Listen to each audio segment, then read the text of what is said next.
사무엘상 30장 21절 말씀부터 25절 말씀까지입니다.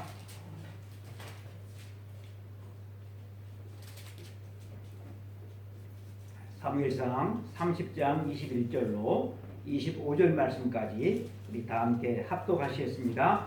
다윗이 전에 피곤하여 능히 자기를 따르지 못함으로 부신에 머물게 한 200명에게 오매 그들이 다윗과 그와 함께한 백성을 영접하러 나오는지라 다윗이 그 백성에게 이르러 문안하매 다윗과 함께 갔던 자들 가운데 악한 자와 불량배들이 다 이르되 그들이 우리와 함께 가지 아니하였은즉 우리가 도로 찾은 물건은 무엇이든지 그들에게 주지 말고 각자의 처자만 데리고 떠나가게 하라 하는지라. 다윗이 이르되 나의 형제들아 여호와께서 우리를 보호하시고 우리를 치러온 그 군대를 우리 손에 넘기셨은즉 그가 우리에게 주신 것을 너희가 이같이 못하리라. 이 일에 누가 너희에게 듣겠느냐. 전장에 내려갔던 자의 분깃이나 소유물 곁에 머물렀던 자의 분깃이 동일할지니 같이 분배할 것이니라 하고 그날부터 다윗이 이것을 이스라엘의 율례와 규례로 삼았더니 오늘까지 이르니라. 아멘. 우리가 읽은 이 하나님의 말씀을 가지고 당연한 것이 아니라 은혜로라고 하는 제목으로 하나님의 말씀을 증거할 때 하나님께서 주시는 귀한 은혜가 우리 모든 성도에 있기를 바랍니다. 아멘. 우리가 여러분 이렇게 많은 이야기들을 하면서 세상을 살아가는데 자기 이야기를 할 때 그 이야기를 하는 방식이 두 가지가 있는 것 같습니다. 한 가지는 소위 성공 스토리라고 하는 그런 이야기 방식입니다. 잡지 같은데 소개됨직한 그런 성공 스토리는 다음과 같은 구조를 가지고 있습니다. 저는 대단히 가난한 가정에서, 불행한 가정에서 태어났습니다. 밥을 굶기를 밥 먹듯이 했고요. 정말 힘들게 살았습니다. 그런데 그렇게 힘든 저희 가정에 아버지가 그만 질병으로 일찍 돌아가시고 저희 어머니는 재가를 하셔서 저는 할머니가 키워 주셨습니다. 그러나 저는 절대 절망하지 않았습니다. 꼭 성공해야 되겠다고 하는 의지가 아주 강했고 목표가 있었기 때문에 주경야독하면서 남들이 배불리 먹을 때 저는 빈속을 냉수로 채우면서 열심히 공부했습니다. 그래서 목표한 명문대학에 들어갔고 대학에 또 참으로 열심히 공부해서 졸업도 하기 전에 저는 당당하게 사법시험에 합격을 했습니다. 뭐 이런 식으로 이어지는 성공 스토리가 일반적인 그런 이야기 구조가 바로 이런 것이 되는 것입니다. 여러분, 이런 이야기를 누가 할 때 그 이야기를 듣는 사람들의 마음은 여러분 어떻겠습니까? 맨 처음에는 부러워하고 놀라게 될 것입니다. 야, 참 대단한 사람이다. 나도 참 저 사람처럼 되고 싶다 하는 마음을 가지게 될 것입니다. 그래서 결심을 하죠. 다짐을 하죠. 오늘부터 열심히 노력하자. 열심히 살자. 그래서 나도 저 사람처럼 성공 스토리의 주인공이 되자. 그런 결심을 하고 열심히 살아보게 됩니다. 그런데 여러분, 그 다음은 무엇일까요? 그 다음에 대부분의 사람들의 마음에 찾아오는 것은 깊은 절망감과 열등감일 것입니다. 그 사람처럼 열심히 노력해서 그 노력의 결실을 거두면 좋겠지만 여러분 세상 만사가 다 자기 마음대로 되지 않지 않습니까? 그래서 성공은커녕 실패의 나락으로 떨어지면 그 사람은 성공했는데 그 사람에 비해서는 참 나는 볼품없구나, 나는 형편없구나, 나는 왜 이리 못났을까, 나는 안 되는 사람이구나 라는 생각을 하게 되어서 좌절감만 여러분 들게 된다라고 하는 것입니다. 그래서 이래놓고 보면 이 성공 스토리라고 하는 것은 대부분의 많은 다수의 사람들에게 더 큰 상처를 주고 더 큰 아픔을 주고 또 열등감을 심화시킬 뿐이라는 사실을 우리가 알게 되어집니다. 그런데 그뿐만이 아니에요. 이 성공 스토리의 주인공은 자기 자신의 성공에 도취된 나머지 자기 자신을 향하여서 너무나도 지나친 자부심을 가지고 자기처럼 성공하지 못한 사람들을 무시하게 될 가능성이 여러분 꽤 높다는 사실입니다. 그럼 여러분 자기를 이야기하는 방식에 이렇게 성공 스토리만 있는 것이냐? 그렇지 않다라고 하는 거예요. 오늘 함께 이야기를 하려고는 다른 방식이 있어요. 그것은 바로 은혜 방식이다라고 하는 것입니다. 은혜의 방식. 이 은혜의 스토리는 성공 스토리와 전개하는 방식이, 말하는 방식이 여러분 전혀 달라요. 은혜의 방식은 이렇게 이야기를 합니다. 저는 참으로 형편이 없는 사람이었습니다. 얼마나 게으르고 나태하고 무질서하게 살았는지 이루 말할 수가 없습니다. 그러면서도 저는 저의 주제를 알지를 못하고 큰 소리치며 살았습니다. 뭐든지 다 할 수 있을 것처럼 그렇게 자신만만했습니다. 하지만 그런 저는 점점 추해졌고 깊은 수렁에 빠져서 도무지 헤어나올 수 없는 어려운 지경에 떨어지게 되었습니다. 이것이 저의 본래 모습입니다. 그런데 여러분, 지금 여러분들이 보는 저의 모습은 어떻습니까? 이제는 기쁨이 충만하고 보람있고 의미 있는 삶을 저는 살아가고 있습니다. 깊은 수렁에 빠져서 희망이 없던 제가 이렇게 달라진 모습으로 살게 된 이유는 무엇이겠습니까? 그것은 바로 은혜 때문인 것입니다. 이렇게 이야기를 하는 그런 방식이 바로 은혜 이야기인 것입니다. 여러분, 성공 스토리식의 이야기와 이 은혜 이야기, 이 두 이야기 전개 방식 가운데서 여러분들은 어떤 이야기에 더 익숙하십니까? 그리고 여러분들의 입에서 나오는 말들이 어떤 이야기식의 말이 더 가깝습니까?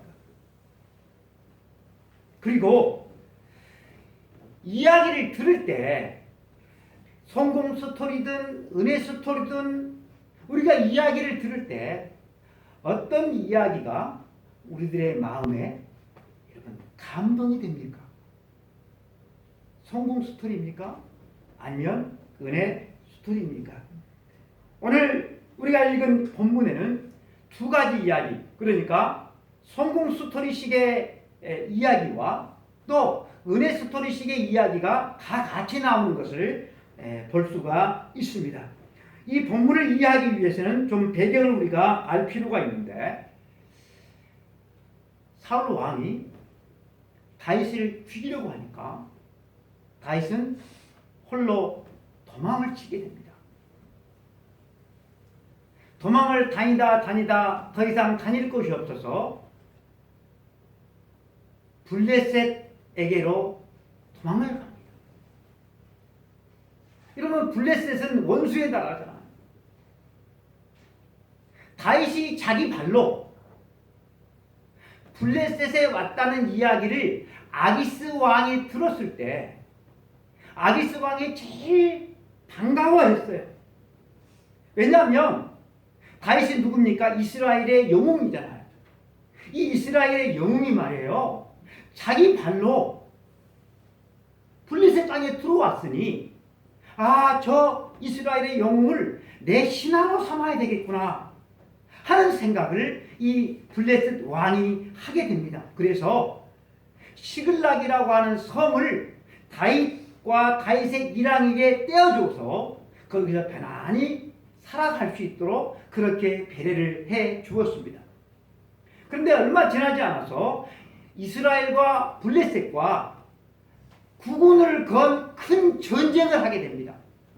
이때 아기스 왕이 다윗을 불러서 이보게 다윗, 이제 자네가 우리 땅에 와서 내 신하가 되었으니 우리가 이스라엘과 전쟁을 하러 가는데 자네와 자네의 수하들이 함께 참전하는 것은 당연하네. 자네가 블레셋 장수의 군복이란다. 갑옷을 입고 함께 전쟁에 참전하세. 이렇게 말을 한 것입니다. 졸지에 이스라엘의 영웅이던 다윗이 블레셋의 장수가 되어서 자기 나라의 이스라엘을 치게 됐다라고 하는 그런 웃지 못할 슬픈 이상한 상황에 떨어지게 되었습니다. 이건 참으로 곤란한 상황이었어요. 저는 참전을 못합니다 라고 말하면 아기스 왕이 다윗과 다윗의 일행을 죽여버릴 것이고, 아기스 왕의 말대로 블레셋의 장수가 되어서 참전을 한다면 이것은 여러분 더더욱 말이 안 되는 것이었어요. 장차 다윗은 이스라엘의 왕이 될 사람이잖아요. 이스라엘 백성을 보호해야 될 사람이 이스라엘 백성을 친다는 것은 이것은 생각할 수도 없는 일이었습니다. 만약에 그가 그렇게 한다면 나중에 그가 이스라엘 왕이 될 때 과거에 자기 사이하고 자기 백성을 쳤다라고 하는 이것이 여러분 다윗에게 아주 큰 치명타가 될 것은 뻔했습니다. 그래서 이럴 수도 없고 저럴 수도 없는 아주 난처한 상황에 다윗이 처하게 됩니다. 그런데 여러분, 우리 하나님은 어떤 하나님이십니까? 우리 하나님은 피할 길을 주시는 하나님이시죠. 아멘. 그래, 우리 하나님은 피할 길을 주시는 하나님이세요. 다윗이 그 상황에 아주 어쩔 수 없는 그런 상황에서 처하게 되어지는데 그 상황에서 하나님께서 꺼내주시는데 뜻밖에도 다윗에게 길을 열어준 장본인은 블레셋의 신하들이었다라고 하는 것입니다. 아기스 왕은 다윗을 믿고 신뢰했지만 그 신하들은 다윗을 끝까지 믿지를 않았습니다. 저 다윗이 누구인가? 우리의 자랑이었던 골리앗 장수를 친 그런 왼수가 아닌가? 저 다윗이 누구인가? 온 이스라엘 백성들이 존경하는 그런 장수가 아닌가? 어떻게 그런 사람을 우리와 함께 전쟁터에 나가서 싸운단 말인가? 절대로 안 된다. 만일에 저 다윗이 전쟁터에 나가서 흑심을 품고 칼을 우리에게로 향한다고 한다면 그 전쟁은 보나마나 우리가 참패하게 될 것이다. 그래서 신하들이 아기스 왕에게 몰려가서 다른 건 다 돼도 다윗만은 안 됩니다. 강력하게 거부를 하게 됩니다. 아기스 왕은 어쩔 수가 없어서 다윗에게 수하들을 데리고 자기들이 사는 시글락으로 가라고 그렇게 명령을 합니다. 이렇게 난처한 지역에 떨어진 이 다윗을 하나님께서 아주 묘한 방법으로 꺼내 주셨어요. 돌아오는 다윗의 발걸음은 새처럼 참으로 가벼웠을 것입니다. 이럴 수도 없고 저럴 수도 없는 그런 난처한 상황 가운데서 하나님께서 묘한 방법으로 하나님의 지혜로 건져주시니 돌아오면서 다윗은 하나님 감사합니다. 하나님 감사합니다 하면서 처자식이 기다리고 있는 시글락 성으로 돌아오게 됩니다. 그런데 여러분, 이게 웬일입니까?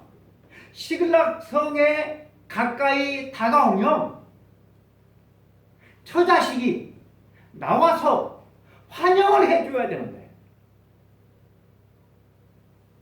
성에 가서 성문을 열어도 인기척이 하나도 없는 것입니다.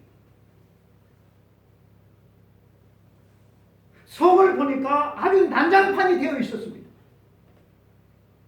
누군가 이 성을 침략해서 처자식과 모든 재산을 다 약탈해 간 것입니다. 알고 보았더니 아말렉 사람들이 다윗과 다윗의 일행들이 이 성을 비운 사이를 그 틈을 노려가지고 약탈해 간 것이었습니다. 이런 비극적인 상황에서 다윗과 그 수하들은 낙심하고 절망했습니다. 얼마나 비통했던지 그들이 울고 또 우는데 사무엘상 30장 4절에 보면 이렇게 기록되어져 있습니다.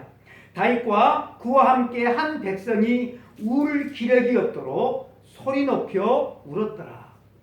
여러분, 우리가 지금까지 살아오면서 여러분들도 여러분들의 인생을 한번 되돌아보세요. 울 기력이 없도록 울어본 적이 있는가? 우리는 살면서 울 기력이 없도록 울어본 적이 없어요. 이들의 절망이, 이들의 낙심함이, 이들의 비통함이 얼마나 컸는지를 우리가 알 수가 있습니다. 뭐 재산이고 뭐고 다 털리고 빈털터리하게 된 이 빈 성에서 그들이 울고 또 울고 또 울고 울 기운이 없을 정도로 그렇게 울었어요. 그 비통함이 얼마나 컸던지 이 모든 사건의 책임이 바로 다윗에게 있다라고 생각을 해서 다윗을 죽이려고까지 하는 그런 아주 심각한 상황이 전개됩니다. 그런데 여러분, 상황은 그렇게 심각하게 그렇게 전개됐지만 그 결과는 어떻게 됐습니까? 쫓아가서 아말렉 모든 군대를 쳐부수고 빼앗겼던 처자식과 모든 재산을 다 도로 찾아오게 됩니다. 그 이야기가 18절로 20절 말씀까지 기록이 되어져 있습니다. 여러분들 성경을 펴셨으면 30장 18절로 20절 말씀까지 우리 함께 읽어보겠습니다. 다윗이 아말렉 사람들이 빼앗아 갔던 모든 것을 도로 찾고 그의 두 아내를 구원하였고 그들이 약탈하였던 것 곧 무리의 자녀들이나 빼앗겼던 것은 크고 작은 것을 막론하고 아무것도 잃은 것이 없이 모두 다윗이 도로 찾아왔고 다윗이 또 양떼와 소떼를 다 되찾았더니 무리가 그 가축들을 앞에 몰고 가며 이르되 이는 다윗의 전리품이라 하였더라. 아멘. 모든 사람도 그리고 모든 재산과 가축도 잃어버린 것이 하나도 없이 다 되찾아가지고 노래하면서 기뻐하면서 그들이 돌아오게 되었다라고 하는 것입니다. 그런데 이 기쁨이 여러분 그리 오래 가지를 못했어요.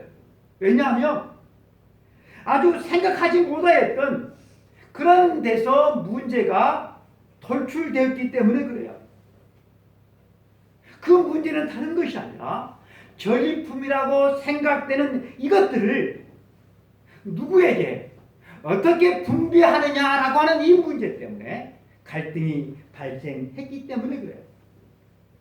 당시 이 다윗을 따르는 이 군사들, 남자들, 전쟁에 나갈 수 있는 그런 군사들이 600명 정도가 되었어요.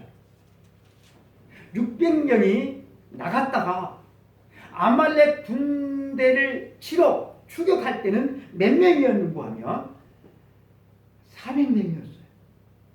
400명만 가서 아말렉 사람을 무찌르고 그리고 모든 것을 되찾아오게 되었다라고 하는 것입니다. 그러면 여러분 나머지 200명은 어떻게 된 것일까요? 이스라엘과 전쟁하러 갔다가 그리고 전쟁에 참여하지 못하고 다시 자기들이 성으로 와요. 그리고 또 아말렉을 또 추격하는 거예요. 이렇게 연일 강행군을 하다 보니까 200명이 뒤처지게 된 것입니다. 우리 뭐 최 집사님이나 금호 집사님이나 뭐 조 집사님은 안 그렇겠지만 저 같은 사람, 저같이 체력이 약한 저 같은 사람들이 200명이나 생기게 된 것입니다. 이들을 다 데리고 추격하니 추격을 못하게 될 것 같으니까 다윗이 하는 수 없이 지친 200여 명을 부솔 시내가에 머물게 합니다. 그래서 400명만 가서 싸우게 된 거예요. 그런데 이렇게 가서 승리를 거두고 모든 것을 되찾아 갔던 이 400명 가운데 소수의 무리들이 우리와 함께 하지 않는 200명에게는 전리품을 주지 말아야 한다고 주장함으로써 갈등이 생기게 된 것입니다. 아까 제가 서두에 말씀을 드렸는데 여기서 여러분 두 가지씩의 이야기가 나오고 있어요. 성공 스토리식의 이야기와 은혜의 스토리가 나오게 되는 것입니다. 성공 스토리식의 이야기가 어떻게 본문에 나타나 있습니까? 22절 말씀을 보겠습니다. 22절 다윗과 함께 갔던 자들 가운데 악한 자와 불량배들이 다 이르되 그들이 우리와 함께 가지 아니하였은즉 우리가 도로 찾은 물건은 무엇이든지 그들에게 주지 말고 각자의 처자만 데리고 떠나가게 하라 하는지라. 각자의 처자만 주고 그 외의 것은 아무것도 줄 수가 없다. 우리가 다 가져야 되겠다. 이렇게 말하는 사람들이 악한 자와 불량배들이었다라고 본문은 언급을 하고 있습니다. 이들이 되찾은 전리품을 놓고 탐욕을 부리면서 그래서 이 탐욕 때문에 분위기가 좋았는데 갈등을 일으키게 된 것입니다. 왜 이 불량배들은 나머지 사람들과 전리품을 나눠 가지는 것에 대해서 거부했을까요? 반대했을까요? 자기들이 죽음을 무릅쓰고 싸워서 얻은 것이기 때문에 당연히 죽음을 무릅쓰고 싸운 사람들의 몫이다. 그들은 그렇게 생각을 했던 것입니다. 그들이 이런 주장을 하면서 그들은 이렇게 다윗과 나머지 그 200명에게 이렇게 말을 했을 것입니다. 우리들은 굉장히 숫자가 적었고 저 아말렉 군대는 숫자가 어마하게 많았다.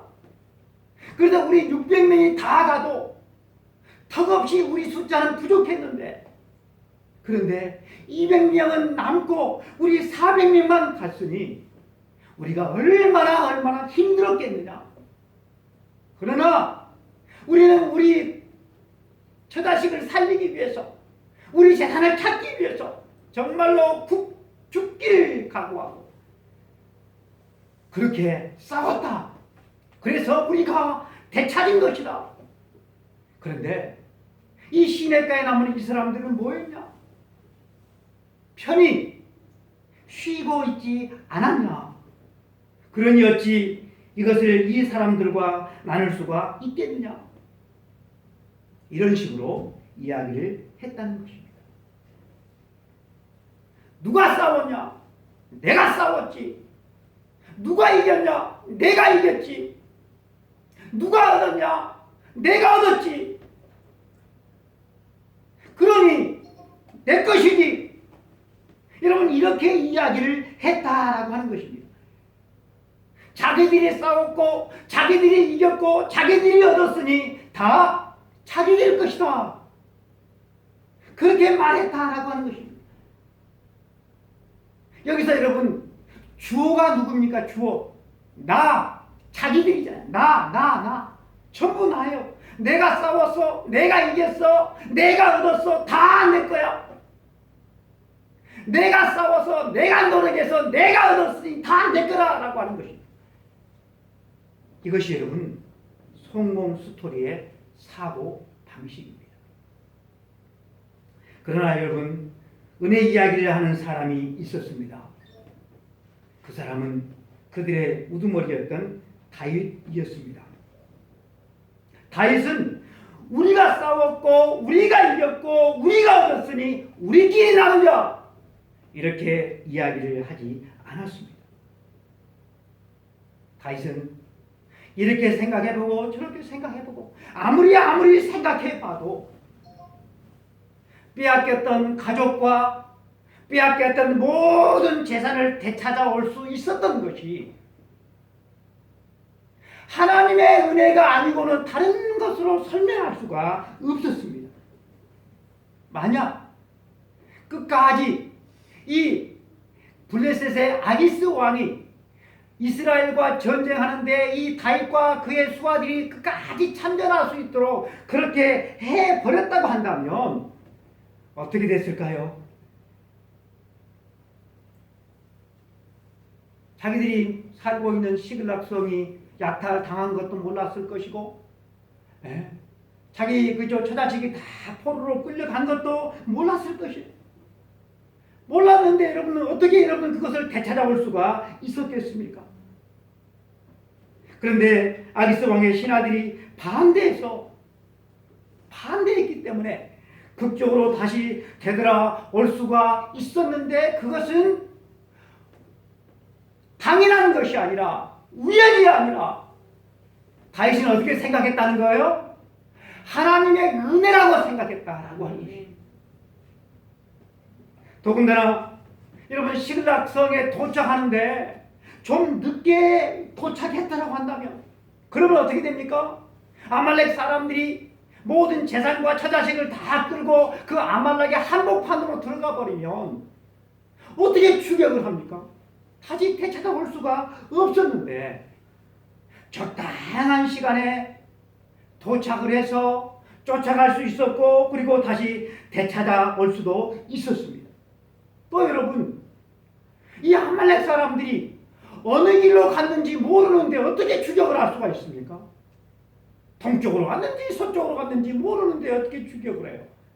그런데는 마침 아말렉 사람이 버린 종을 만나게 되고 그의 인도를 통하여서 아말렉 사람이 간 방향과 그들의 목적지를 알았기 때문에 여러분 추격을 할 수가 있어서 모든 것들을 되찾을 수가 있었습니다. 뿐만이 아니에요. 아말렉 군대는 많은데 이스라엘 군대는 400명밖에 안 돼요. 역부족이에요. 근데 어떻게 쳐서 이길 수가 있었습니까? 이 아말렉 사람들이 승리에 도취된 나머지 먹고 마시고 즐기자 다 취해 있었기 때문에 그래서 여러분 물리칠 수가 있었습니다. 그러니까 아무리 생각을 해도 하나하나 따져봐도 이렇게 봐도 은혜이고 저렇게 봐도 은혜이고 다 은혜였다라고 하는 것입니다. 지난번에 사모와 찬이가 은혜라고 하는 복음성가를 특송으로 했는데요. 가사가 너무나도 은혜스러워요. 내가 누려왔던 모든 것들이 내가 지나왔던 모든 시간이 내가 걸어왔던 모든 순간이 당연한 것이 아니라 은혜였어. 아침 해가 뜨고 저녁에 노을, 봄의 꽃향기와 가을의 열매, 변하는 계절의 모든 순간이 당연한 것이 아니라 은혜였어. 내가 이 세상에 태어나 사는 것, 어린아이 시절과 지금까지 숨을 쉬며 살며 꿈을 꾸는 삶, 당연한 것이 아니라 모든 것이 은혜 한없는 은혜였어.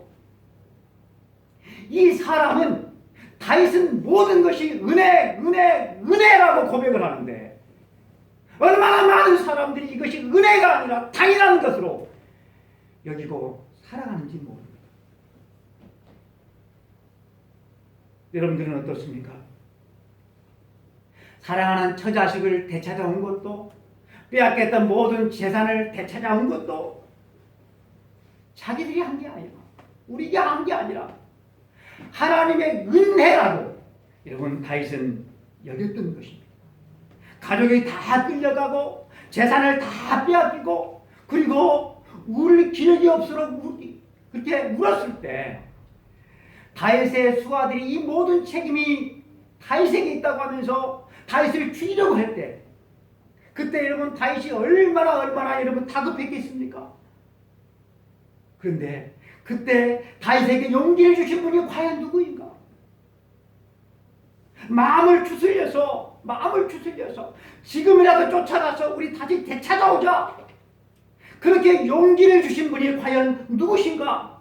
30장 6절을 보면 백성이 자녀들 때문에 마음이 슬퍼서 다윗을 돌로 치자니 다윗이 크게 다급하였으나 그의 하나님 여호와를 힘입고 용기를 얻었더라. 아멘.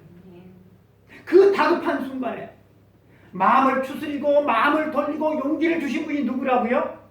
여호와 하나님이었다라고 하는 것입니다. 아무리 생각해도 하나님의 은혜라고 받기는 다윗은 그렇게 생각할 수밖에 없었다라고 하는 겁니다. 하나님께서 은혜로 주신 것인데 우리가 싸워서 우리가 얻었으니 우리끼리 나누자, 다윗은 이렇게 말할 수가 없었습니다. 그래서 다윗은 지쳐서 함께 하지 못하는 200명과 함께 골고루 다 나누자, 이것이 하나님께서 기뻐하신 뜻이다. 여러분 다윗은 이렇게 생각을 한 것입니다. 본문 23절 우리가 함께 읽어보겠습니다. 23절입니다. 다윗이 이르되 나의 형제들아, 여호와께서 우리를 보호하시고 우리를 치러 온 그 군대를 우리 손에 넘기셨은즉 그가 우리에게 주신 것을 너희가 이같이 못하리라. 아멘. 다윗이 분명히 고백을 하고 있잖아요. 누가 우리를 보호했다고요? 누가? 여호와 하나님이. 우리를 치러 온 군대를 우리 손에 누가 넘겼다고요? 여호와 하나님이. 재산을 누가 찾게 했다고요? 여호와 하나님이. 하나님의 은혜였다라는 사실을 다윗은 알고 고백을 하고 있다라고 하는 거예요. 그렇다고 한다면 여러분, 하나님께서 이 말씀을 통하여서 우리에게 무슨 말씀을 하고 싶으신 것일까요? 간단하죠. 너희들도 은혜를 깨닫고 은혜를 말하고 은혜를 고백하고 은혜를 나누는 사람이 되라라고 하는 것입니다. 내가 누려왔던 모든 것들이, 내가 지나왔던 모든 시간이, 내가 걸어왔던 모든 순간이 당연한 것이 아니라 은혜였다는 사실.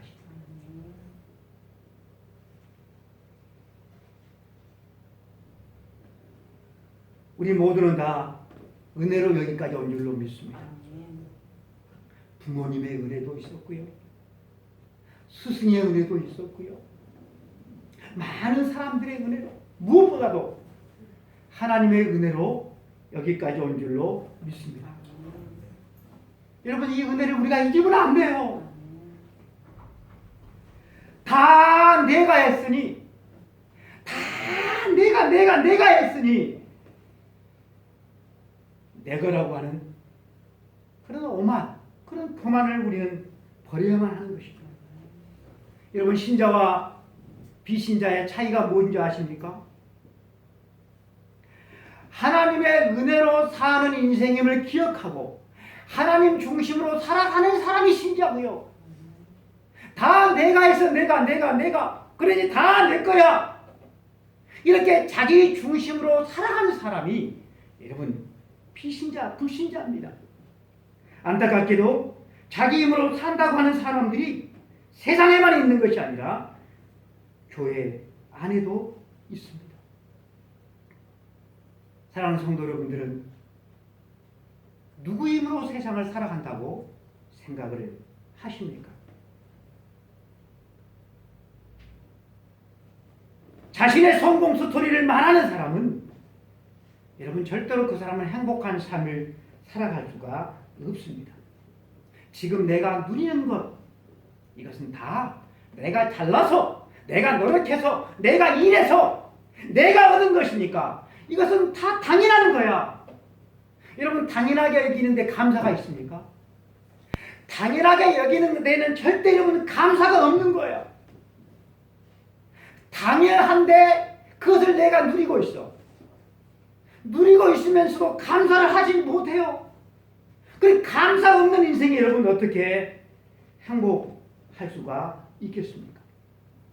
이 땅에서 태어나서 지금 내가 누리고 사는 모든 것들은 다 당연한 것이고 다 내가 한 것이라고 여기는데 여러분 뭐가 감사해서 그 사람이 감사를 하고 행복하겠습니까? 그러나 여러분, 은혜를 아는 사람은 나 같은 죄인이, 나같이 부족한 것이, 나같이 힘없는 사람이, 나는 누릴 자격이 없는데 모든 것이 하나님의 은혜이구나. 누가 뭘 가지고 뭘 누리고 부럽지요. 저 사람은 누리는데 왜 나는? 금방 불행에 빠져. 나 같은 사람이 이렇게 살아가는 거. 저는 모닝을 탈 때마다 얼마나 감사한지 몰라. 그랜저 타고도 불행한 사람이 있는데요. 모닝 타고도 감사해요. 어제 목사 용주교회 갔다 왔는데 위임식을 하셨는데요. 목사님들을 보니까 그래도 이렇게 위임식 예배니까 얼마나 좋은 옷을 이렇게 입고 오셨는지 몰라요. 제가 한 번도 보지 못한 옷들을 많이 입고 오셨더라고. 새 옷. 근데 저는 이거 한 7, 8년 거의 10년 됐나?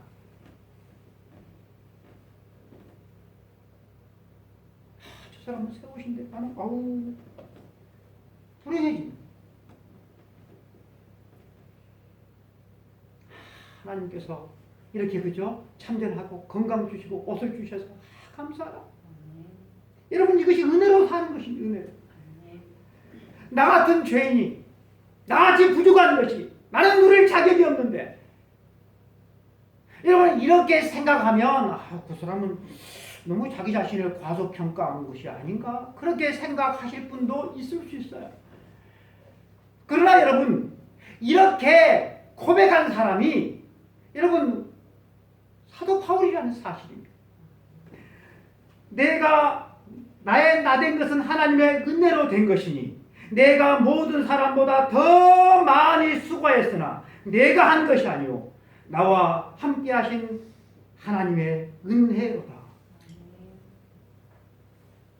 우리 모든 성도들도 이런 고백을 하며 살 수 있기를 바랍니다. 여러분들 오늘 예배 시간에 어떻게 나오셨나요? 제가 물으면 목사님 너무 힘들었어요. 나오기 싫었는데요. 내가 용기를 내어서 내가 나왔어요. 물론 그것도 여러분 귀한 마음이지만 그건 내가 한 거예요. 목사님 너무 힘들었어요. 나오기 싫었는데요. 하나님께서 은혜를 주셔서 하나님 은혜로 나왔어요. 여러분 이것이 은혜를 하는 사람 삶이고 고백이 되는 것입니다. 말씀을 맺겠습니다. 은혜의 방식으로 사는 사람은 내가 했다고 말하지 않아요. 누가 했다고 그럴까요? 하나님께서 은혜를 주셔서 하나님께서 은혜를 주셔서 했다고 그래요. 내가 했다고 말하지 않아요. 우리가 했다고 말해요. 은혜의 방식으로 사는 사람은요, 하나님께서 은혜로 주신 것을 알기 때문에 내 거라고 하지를 않아요.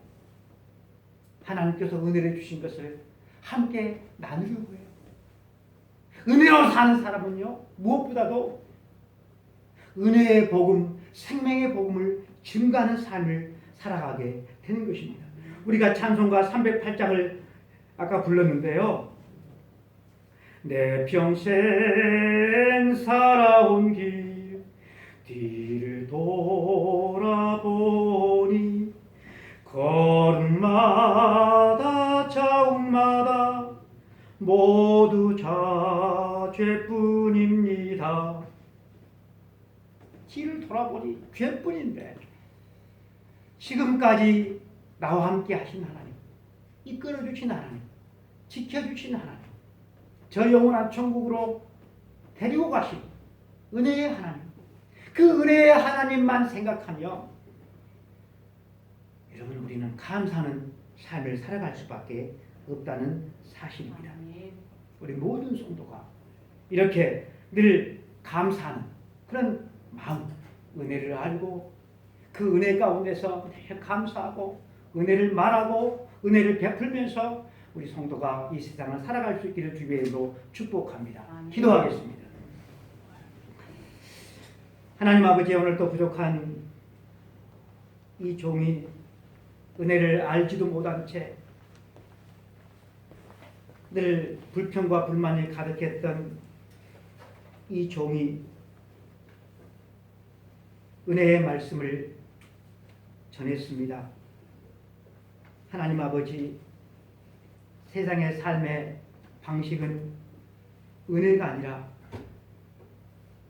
자기들이 노력한 것, 자기가 한 것을 이야기하지만 우리 하나님의 나라의 성도들의 삶의 방식은 은혜의 삶인 것을 주님 믿습니다. 우리가 은혜로 구원을 받았고 은혜로 여기까지 하나님 아버지 왔습니다. 앞으로 남은 모든 삶도 하나님의 은혜로 살다가 하나님의 은혜로 우리 모두가 영원한 천국에 들어가게 될 줄로 주님 믿습니다. 하나님 아버지, 은혜를 무시해버리고 하나님 자기만 주장하고 내 것만 주장하는 세상에 속한 미련하고 어리석은 삶을 허리라도 살지 않도록 늘 깨어있게 하시고 하나님의 은혜에 대해서 목말라하게 하시고 하나님께서 이미 우리들에게 베푸신 모든 은혜들을 하나하나 헤아려 보면서 아버지 하나님 탐욕을 부리지 않고 하나님께서 주신 은혜가 내게 족하다 자족하는 마음을 가지고 하나님 이 세상을 살게 하시고 하나님 아버지, 우리를 만나는 수많은 아버지 하나님 우리 주변의 사람들이 우리로 통하여서 은혜를 맛볼 수 있도록 하나님 우리들에게 더 큰 은혜를 베풀어 주옵소서. 우리 주 예수 그리스도 이름으로 간절히 기도드리옵나이다. 아멘. 지금은 우리 주 예수 그리스도의 은혜와 하나님 아버지의 크신 사랑하심과 성령님의 감동감의 역사 충만되어 주하심이 이 자리에 함께 와서 말씀을 들으며 은혜의 사람이 되겠습니다. 은혜를 말하며 은혜를 나누는 사람이 되겠습니다. 은혜를 고백하는 사람이 되겠습니다. 하나님 도와 주옵소서. 결심하며 결단하는 우리 모든 성도들 머리 위에 저들의 가정과 저들이 손으로 하는 그런 모든 일들을 위해 이 나라 이 민족 저 북한 동포들 위해 이제로부터 영원까지 함께 있을지어다. 아멘.